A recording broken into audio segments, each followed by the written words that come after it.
Mandarin intensively for a couple of years, and I wanted to go back to China. I have been to China back in 2016 with my work while I was on my internship abroad in Germany, funny enough. And I just fell in love with it, and I thought that maybe I just kind of made it all up and picked it up in my head, and I thought I would love to go again and just kind of see it with more adult eyes.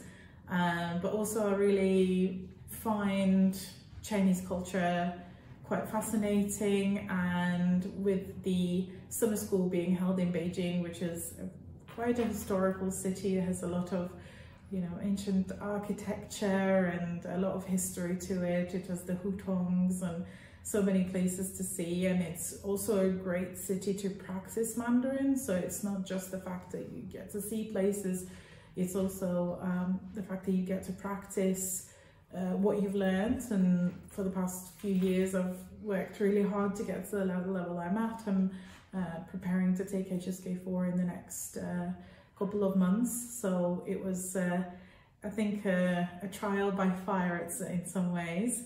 But also Beijing Normal University has got quite a good reputation as well among students who go to study in China, be it just for a few weeks or for a few months.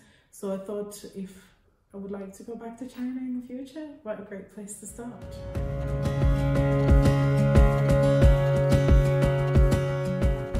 So I would say yes. I didn't really have as many expectations going, because I didn't want to have expectations as such. I wanted to have the chance to experience the culture. I wanted to also have the chance to get a bit of a taste of a student's life in China, because I have studied in the UK, I have also studied in Spain, I've also studied in Ukraine when I was younger, because my mom's Ukrainian. So I had quite a bit of experience, and I've also studied in the United States. So I was also interested just to see,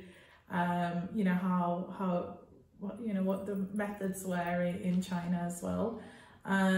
But I would say that any expectations that I did have, this trip met those expectations. I got a chance to practice my Mandarin a lot, and not just in the setting of the school, but also just using taxis underground, speaking to the taxi drivers, and actually also having that bit of a shock. It's not really a culture shock, it's more of a personal shock, where you're speaking an extremely complex language and suddenly you realize that other people understand you and you can understand them. Maybe not everything, but majority, and it's a really great feeling. So, and the teachers have been really nice. They have put a lot of effort into organizing the trips, organizing the cultural experiences, organizing the lessons as well.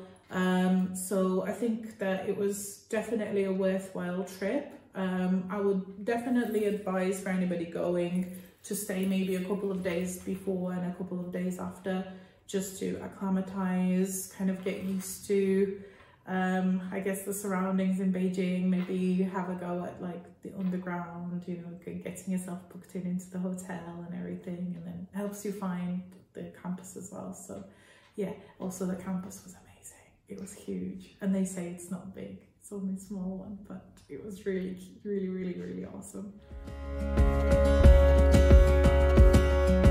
So I think that the biggest highlight has got to be the Great Wall of China, and the fact that we were really lucky that Dr. Zhang was there with us. I know him from Manchester because he was the director of Confucius Institute here. So it was really great that we had him there, because he knew where to take us where it wouldn't be so crowded. And we literally maybe came across 20 people in the whole day on the wall. So it was just really great to see the history, to walk the history, and also just to exchange our knowledge between ourselves as students, also with the teachers as well. So definitely from the cultural perspective, that was a big highlight. And from the academic perspective, I think getting to the end of the classes of the 2 weeks, we had to prepare a play, and we had to also prepare some other things, so to show off our you know, what we have acquired so far in those 2 weeks. So we had to record videos as well, and it was really quite amazing to see how far everybody had come. So that was also another highlight, also seeing the teachers and like the little pride in their faces that, you know, that we've progressed. So I would say two sides, you know, cultural side being the Great Wall, and then the academic side is at the closing of the 2 weeks.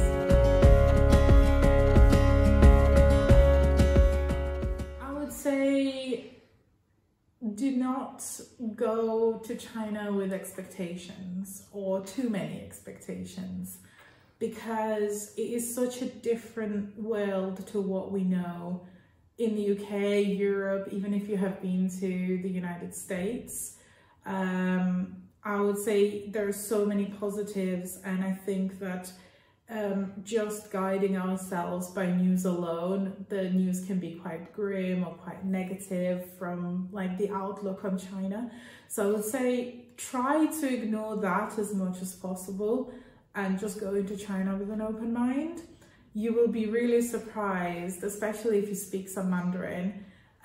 Even if it's not great, even if you think to yourself that your Mandarin level is not amazing or as great as you would like it to be, the moment you speak to the locals in Chinese, like their faces just light up. Like it's just a whole different experience. They are interested to hear about you. They're interested to hear about your experiences, interested to share something about themselves as well. I was walking in really close to the Forbidden Palace, and a lady with her friend approached me, and they spoke a tiny little bit of English.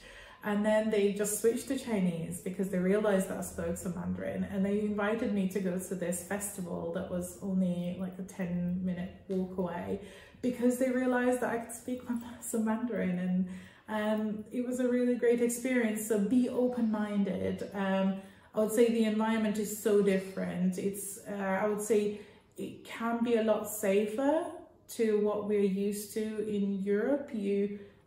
I keep saying this to so many of my friends, you could literally walk with your phone in your back pocket all day and not be worried that somebody would steal it from you or maybe try to hurt you in any way. And I think that kind of gives it a bit of like a whole new other level of freedom to explore the little alleyways, the hutongs. Definitely, if you go to Beijing, definitely explore the hutongs. And the other thing, just on the topic of the hutongs, Beijing and so many other cities in China are so full of history. The only thing that I would say to research are the famous landmarks and actually see about the history, because like in Beijing with the hutongs, you have a lot of history there, and then obviously the Forbidden City. And if you go into the Forbidden City and into the hutongs, it's not always easy to get like a guide, but if you go there with some knowledge already, it kind of, I don't know, it makes you feel spirited to be there, because you feel that you're walking on the grounds of a place that has been there maybe 1,000 years, and it's a really, really, really great feeling. So I'd say my two biggest takeaways: maybe come a little bit earlier, leave a little bit later if possible, if holidays allow you, and financial circumstances. Try to be as open as possible, and also do some research on historical landmarks, and enjoy.